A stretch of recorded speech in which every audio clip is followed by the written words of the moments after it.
Puji Tuhan, Shalom, saudara yang terkasih dalam nama Tuhan kita Yesus Kristus. Kembali lagi kita bertemu dalam program Berkat Pagi.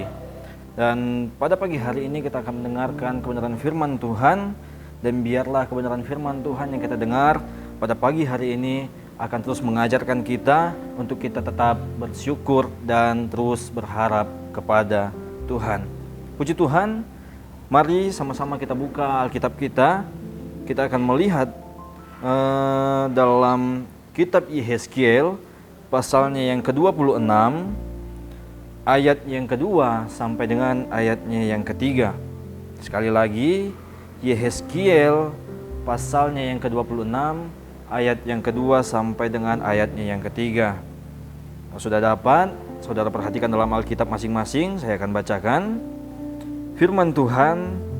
Hai anak manusia, oleh karena Tirus berkata mengenai Yerusalem, syukur, sudah rusak pintu gerbang bangsa-bangsa itu, ia akan beralih kepadaku sehingga aku menjadi penuh, tetapi ia menjadi reruntuhan. Ayat yang ketiga, oleh sebab itu beginilah firman Tuhan Allah, lihat, aku menjadi lawanmu, hai Tirus, aku akan menyuruh bangkit banyak bangsa melawan engkau, seperti lautan menimbulkan gelombang-gelombangnya. Saudara, bangsa Tirus pada waktu itu ingin meruntuhkan Yerusalem sepenuhnya.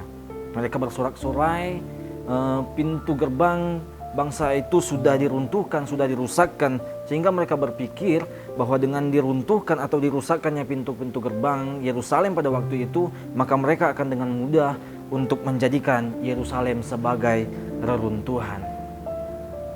Mereka berseru, mereka mengatakan bahwa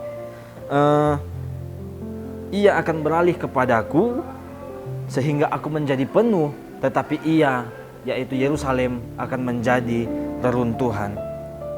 Saudara, meskipun umat-umat Tuhan yang ada di tengah-tengah Yerusalem pada waktu itu sering kali melakukan dosa, banyak sekali melakukan hal-hal yang tidak baik di hadapan Tuhan, tetapi Tuhan tetap membela bangsa ini. Dikatakan di ayatnya yang ketiga, aku, yaitu Tuhan, menjadi lawanmu, hai Tirus. Nah, dari hal ini kita boleh melihat bahwa betapa besarnya pembelaan Tuhan terhadap umatnya. Kalau kita melihat dalam Keluaran pasalnya yang ke-14, ayatnya yang ke-14, di sana mengatakan Tuhanlah yang akan berperang bagi kamu dan kamu akan diam saja. Nah, betapa besarnya pembelaan Tuhan terhadap umatnya, betapa besarnya pembelaan Tuhan terhadap kita, sehingga Tuhan katakan bahwa Tuhanlah yang akan berperang bagi kita, tetapi kita akan diam saja. Nah, artinya ketika kita sudah tidak dapat berbuat apa-apa lagi, ketika kita sudah tidak berdaya lagi terhadap dunia ini, tidak tahu dengan cara apa lagi kita mau pakai untuk melawan dunia ini, kita merasa bahwa semua yang kita lakukan itu sudah maksimal, tetapi sepertinya dunia ini tidak dapat kita taklukkan.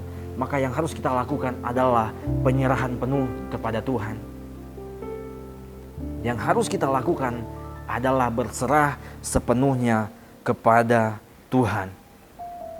Nah, saudara, dalam penyerahan kita kepada Tuhan, itulah yang akan membuat kita merasa aman, merasa tenang. Ada satu pujian yang mengatakan, hanya dekat Allah saja rasa tenang hatiku. Nah, ketika kita berserah sepenuhnya kepada Tuhan, ketika kita mendekat kepada Tuhan, maka ketenangan, keamanan akan menjadi bagian kita. Nah, lewat penyerahan kita kepada Tuhan, maka Dia Tuhan yang akan menyatakan kuasanya kepada kita di luar pikiran kita. Untuk apa? Untuk melepaskan kita dari segala ikatan-ikatan dunia, dari segala kekalahan-kekalahan terhadap dunia. Nah, Yerusalem, ketika mereka tidak tahu apa lagi yang harus mereka perbuat, ketika mereka tidak berdaya lagi terhadap Tirus, apa yang Tuhan lakukan? Tuhan tetap membela perkara mereka, sehingga Yerusalem tidak menjadi reruntuhan sepenuhnya. Yang perlu kita ketahui, Tuhan akan terus bekerja melampaui apa yang kita pikirkan, melampaui segala pikiran-pikiran kita.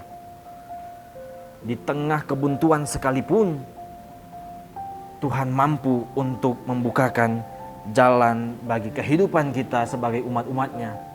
Asal kita mau terus berserah sepenuhnya kepada Tuhan. Nah saudara, ketika kita sudah tidak tahu apa lagi yang harus kita perbuat, kita sudah bingung dengan apa lagi yang harus kita pakai untuk melawan dunia ini, kita tidak perlu mengatur Tuhan. Karena kita tahu bahwa Tuhan punya lebih dari 1000 cara untuk menolong kita.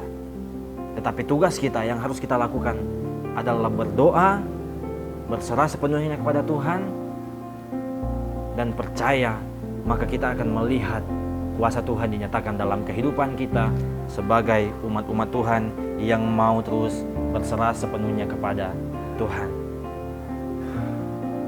Maka daripada itu, tetaplah kita mau terus belajar, miliki pendirian yang mau terus berserah kepada Tuhan. Maka kita akan melihat kuasa Tuhan akan dinyatakan dalam kehidupan kita. Kita akan melihat pertolongan Tuhan akan nyata bagi setiap kehidupan kita yang mau terus berserah sepenuhnya kepada Tuhan. Puji Tuhan, inilah kebenaran firman Tuhan yang dapat kita dengar pagi hari ini. Biarlah lewat firman Tuhan ini kita akan terus semakin dikuatkan, kita akan semakin terus diajar untuk kita terus bersyukur pada Tuhan, melakukan apa yang Tuhan kehendaki dalam kehidupan kita, dan untuk kita terus menyerahkan kehidupan kita sepenuhnya ke dalam tangan Tuhan. Puji Tuhan, Tuhan Yesus memberkati kita semua. Immanuel, Allah menyertai kita.